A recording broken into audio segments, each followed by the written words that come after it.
Welcome to Under the Microscope. This series is brought to you by the Real Scientists Nano team. Our goal is to provide a platform where scientists can communicate their work and interact with the public.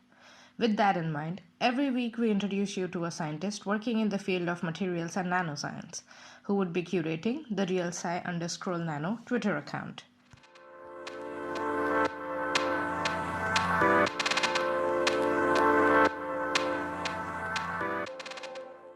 Hello everyone. Today we have with us Benjamin Eggleton, who is a professor and director of Sydney Nano at the University of Sydney. Hi Benjamin, how are you doing? I am very good. How are you? I'm good. I'm very good and excited to take a deep dive with you in your research and knowing a bit more about the scientist in you and your scientific journey. So let's begin by understanding your scientific journey so far. So how did you end up in your current research field? Yeah, so my current research field deals with photonics, which is really more technological discipline that deals with fiber optics and lasers. But initially I studied physics and I was much more interested in astronomy and spent many summers up in the desert working on the installation of a new telescope. Mm-hmm. And my honours project, my master's project, was on developing fibre optic technology to enhance this telescope to see stars. Mm-hmm. And I guess it's fair to say that through that project, I like to say that I saw the light. And I think I realised at a very early age that I was more interested in science and technology than I was interested in just pure physics for the sake of it. Mm-hmm. And so I sort of pivoted from that expertise, that focus on optics for astronomy, to really optical technology. And that was at a time when in Australia we were starting to build the first fibre optic communication systems between the major cities. So there was a lot of investment in research in fibre optics. And so my PhD was on that topic. Mm-hmm. And I think that really drew me into that field. And I've been really on that topic for the last 20 years. Mm-hmm. Okay, that's really interesting that you started with being interested in astronomy and then moved. What did you say? It showed you the light. What was the? I saw the light. Yes, that's a bit of a biblical reference there, but you get my idea. But yeah, so I think the pace of astronomy just wasn't fast enough, I think. And I love astronomy, and I still love astronomy. Mm-hmm. But I think I was more interested in working in an area that is at the interface of science and industry and technology. Mm-hmm. And particularly because, as I mentioned, fibre optics were now being deployed around the world. It was so important that we had good physicists. There were so many interesting problems to solve mm-hmm. at the time. And so that really was the beginning. And at the end of my PhD, I was very fortunate to go to Bell Labs in the US, which was the most prestigious research organisation in that whole area. I spent 7 years there. So mm-hmm. I was involved in really the development of many of the high-speed communications networks around the world. Mm-hmm. Okay. All right. That sounds really intruding, honestly. So you already did speak about it a little bit, but I'm going to ask you again. So where and how does your current research fall in this big picture of materials or nanoscience, in this big puzzle? Where does it fit? Yeah, so if we pick up on what I focused on early on in my career, we were trying to build components that allowed for vast amounts of data to be sent through fibre optic cables, the backbone of the internet. Mm-hmm. And what we realised about 15 years ago is that we also needed to build components that allowed us to process information using light. Mm-hmm. And the way to do that was to leverage integrated technology, the same integration that's used in electronics, mm-hmm. to build what we call photonic chip technology. So I started to develop about 15 years ago a photonic chip. Mm-hmm. And a photonic chip is essentially a thumbnail size integrated circuit. Looks like an electronic circuit, but in fact, if you put it under a microscope, there are no electrons. Mm-hmm. It essentially relies on light-based processing. and it has a real breathtaking signal processing capability. So it allows you to perform very advanced processing of information at very high bandwidths. And so the challenge for that particular technological component is that you need to be able to manipulate the chip at the nanoscale. And so we use the same nanotechnology that is used by material scientists to manufacture these integrated circuits that control light at the nanoscale. Okay, all right.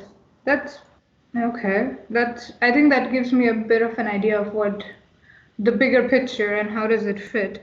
And it does sound to me that you do a lot of interesting experiments or research projects. You have done also in the past, referring to your scientific journey so far, and you continue to be involved in some really interesting research projects.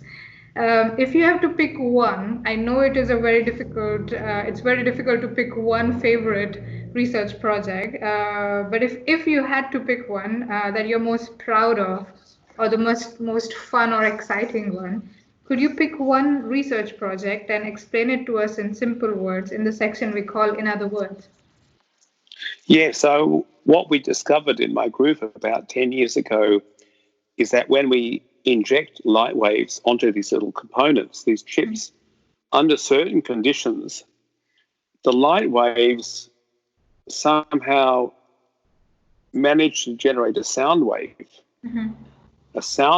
that the light then scatters off. Now, we stumbled into this interesting regime where we have light waves and sound waves interacting with each other. And this is kind of fascinating because if you think about light, we all remember from high school the speed of light. Einstein talked about the speed of light 3 times 10 to the 8 meters per second.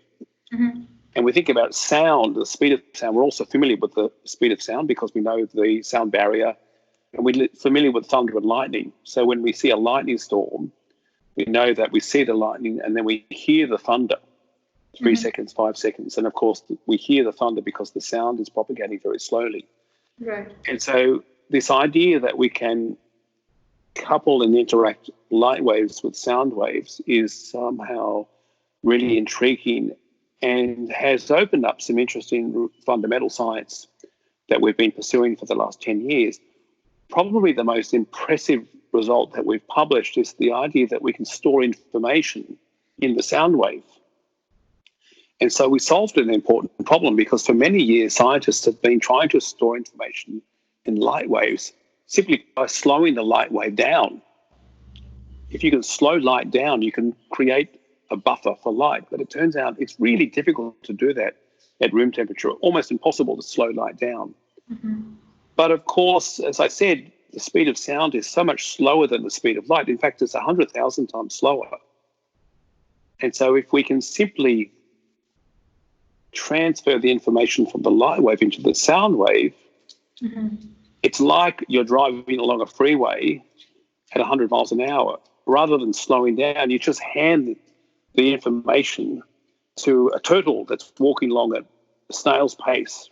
And so we did that in the lab. And so we demonstrated a complete new concept for memory on a chip that uses light and sound, and this intriguing idea that thunder and lightning, that we all relate to. In fact, when the journalist put this story out in the newspaper associated with one of our Nature papers, he used this idea of lightning inducing thunder, or thunder associated with lightning. So everyone could relate to the speed of sound and the speed of light. So the physics is very complicated, but everyone understands the thunder and the lightning, that we hear the thunder after we see the lightning. So I think that's a really nice example. And we're doing this at length scales that are so small that we actually have to take into account the nanoscopic features of these structures. We have to simulate electromagnetic waves at the nanoscale. So this is a complete new regime of light and sound. Okay, it's really cool. And as you pointed out correctly, people might not understand the physics behind it, but everyone understands the thunderstorm because this is something that we have seen as a child as well. That first you see the light, and you can estimate how far the lightning was by like 1, 2, 3, and then I hear the sound. So people can relate to it. So it's easy to understand. And most people haven't really thought about it, but if you actually do the calculation in your head, you realize there's sort of, roughly speaking, a 100,000 times difference between the speed of light and the speed of sound. Just a good thing to remember. That's just a kind of rough number, 100,000 times different. Yeah, exactly. It's quite easy to understand and easy to remember as well. And that I can understand completely why you chose this as the project that you're most proud of, or one of the most. Let me say it properly. One of the most proud of ones. That's really cool. Benjamin, let's move a bit away from the research outside the lab towards the other aspects of a researcher, which is teaching, imparting knowledge to the next generations and all. And speaking of which, do you teach? And if you do, which are the courses that you would like to mention?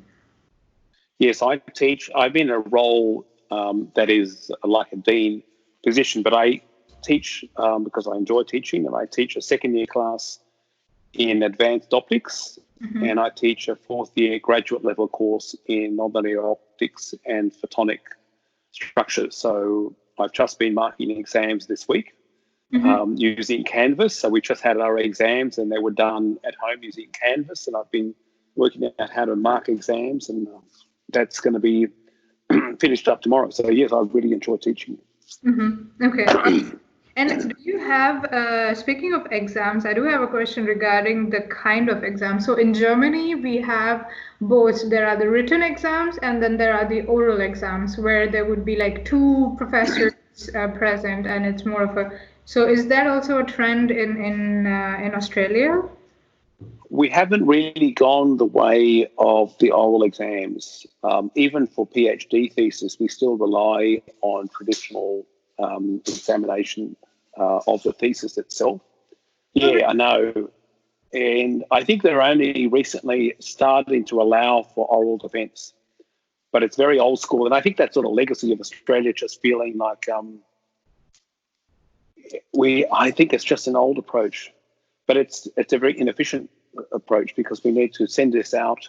We need to find 3 examiners from all over the world. We need to send them the thesis. We need to wait for them to review it. So I certainly like the oral defence that is pursued in most of the Northern Hemisphere.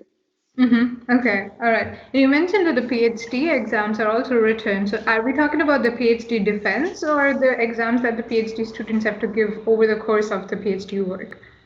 No, I'm just referring to the defence. So we don't. Our graduate students have to do coursework, but they don't really. Typically, they don't have to do the exams. I'm really referring to the fact when you finish your PhD in the US, you would have a thesis defence, and that would be the end of the story. Yeah. But in Australia, you have to write up a thesis, and it's usually quite a polished, 200 pages. It can take 3 to 6 months. Right. And then it gets sent out to 3 examiners. And I've been, in this business for 20 years. So you run out of people to send it to. Right. And then they are expected to review it like they review a long paper. Oh, okay. Yes. And most of the time it takes, 6 weeks, but every once in a while you'll have a rogue examiner who keeps on forgetting. I mean, I had a student 10 years ago, and the examiner changed jobs, and then he lost the thesis, and then we kept on sending it back to him, and then he lost it again, and then he kept on coming up with excuses. And then after about 5 months, I remember finding this fax. That was his report, and I picked up the fax and I looked at it thinking, where's his report? And I couldn't see it. And then I noticed in the top left-hand corner, he had written "as is." Aha. I know, that was his report. I really wasn't that impressed. So that's painful. Yeah, I don't buy into the fact that the report or the thesis was lost. It can happen once, or not twice or than that. That's right. That's right. Okay, that's really interesting. So let's move back to your research experience from teaching now, and I hope your experience has been wonderful and will continue to be wonderful in the future as well. However, if you had 3 wishes to improve your research experience, what would you ask for? And I'm not promising anything here. Yeah, well, I have a lot of fun in my current role. and it's a role that involves me speaking to people almost all day long and enabling new opportunities and bringing my technical, strategic perspective to students and academics in my group and colleagues and partners and stakeholders. I guess to some extent I miss being hands-on in the lab, but I feel like I am still very hands-on because I've got students, I'm writing papers, and I'm still deeply involved in the research and reading the literature. So I guess I could spend, the days when I used to spend time in the lab, they're kind of long gone, but I still got a big lab. I think, the challenge of getting more students into science is, I think, a common problem that we have here, I think, everywhere. So wanting to see more dynamic, brilliant students who are interested in working in science and technology, I think is something I really would be pleased to see. And I guess I think always the university could just become less bureaucratic.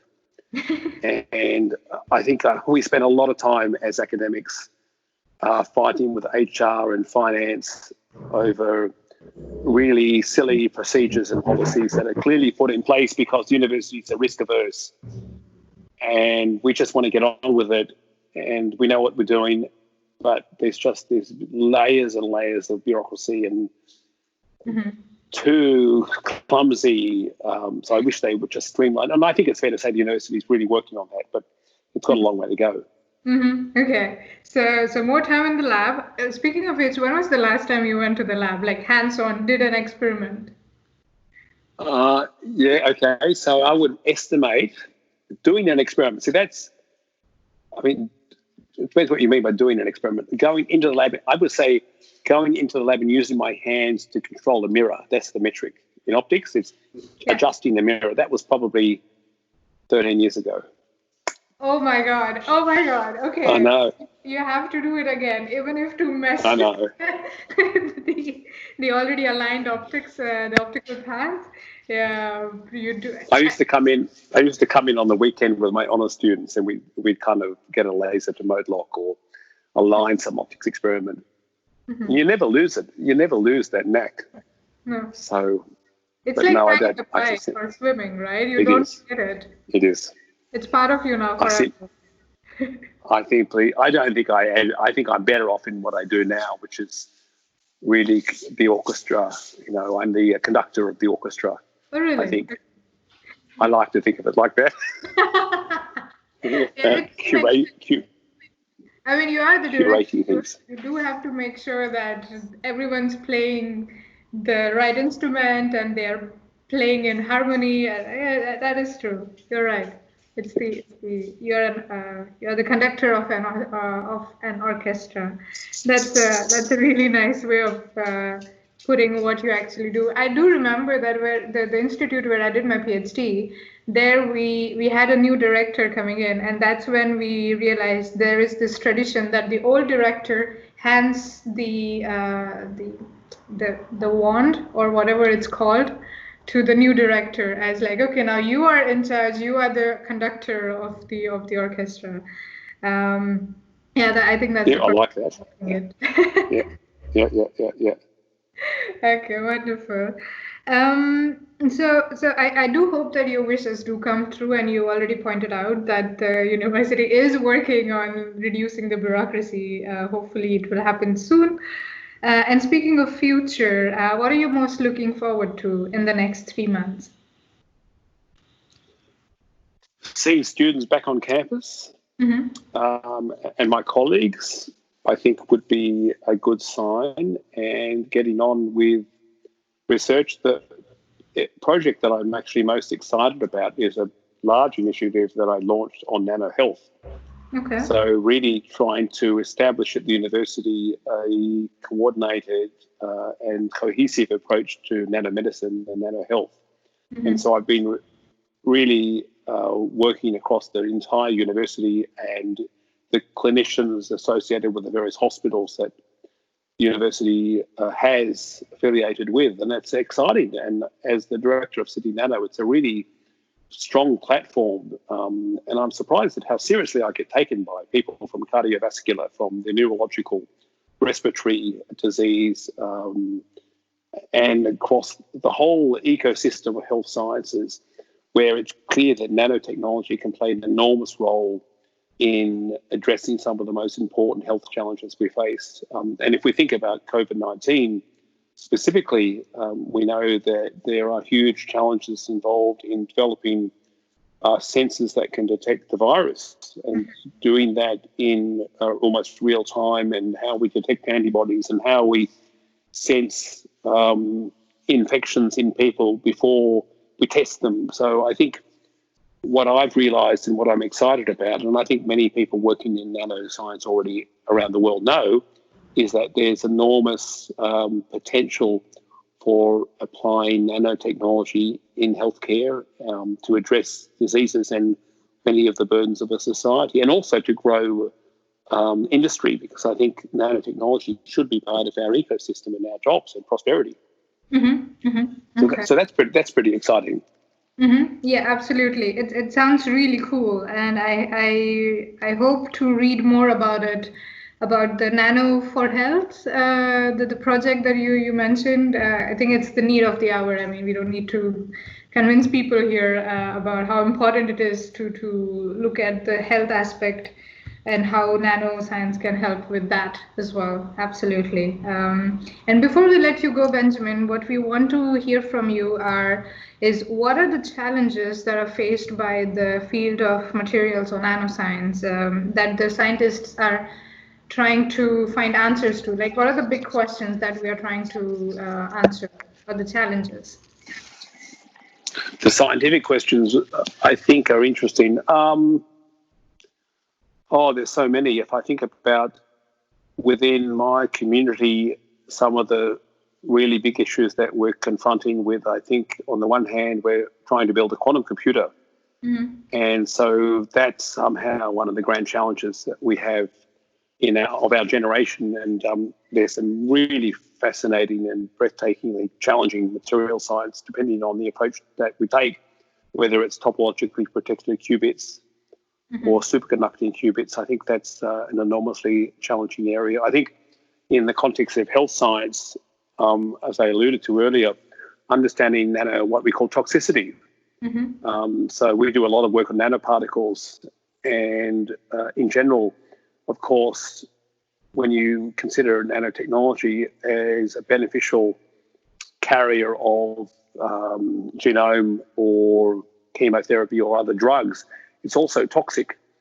And we have to think how the community responds to nanotechnology, because in the community there's often a sense that nanotechnology is scary and dangerous.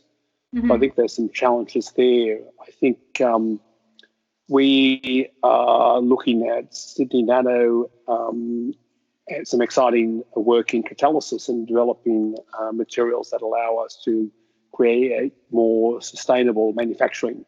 And that's going to be an area that I think we can have huge impact around the world and in Australia, in creating a sustainable economy that's going to allow us to be carbon neutral and maybe address some of the most important challenges facing the world in terms of climate change. I think in terms of neurological disorders, there's huge scope for using nanotechnology, and then at the interface of neuroscience and material science. So we're looking at the question of, can we create synthetic synapses, synthetic neurons, and can we actually create an artificial brain that allows us to do AI in a way that's much more reminiscent of how the brain works. And so there's some really open questions that are addressed in that space. And I think there's an overarching issue with nanotechnology, that whether we have prosecuted the case for nanoscience well enough, and whether stakeholders, government officials, sponsors are convinced that nanotechnology has delivered or will deliver. Of course, it's a huge part of our world. I mean, nanotechnology is in every iPhone we use. It's already been used in healthcare. It's used in telecommunications. But I still think there are many people out there who still see nanoscience and nanotechnology as science fiction and don't quite understand where it's up to. And I think we've got some more work to do, which I think is why what we're talking about today in this Twitter and outreach is so important, that we need to communicate the importance of nanotechnology and make it sound like something that is really part of the scientific landscape and has had impact, is having impact, will have impact. Mm-hmm. Yeah, absolutely. I completely agree with you on that, that the nanoscience or nanoscience and technology in general, it's not science fiction anymore. It's becoming reality. And the more people know about it, it's always good to do as much outreach as possible. And thank you very much for also giving us a perspective into what are the challenges that are faced by the field of nano in general, starting from toxicity, catalysis to healthcare to electronics, everything. This has been wonderful, Benjamin. Thank you very much for speaking with me, and looking forward to having you on Real Scientist Nano. Great, thanks. Great to talk to you.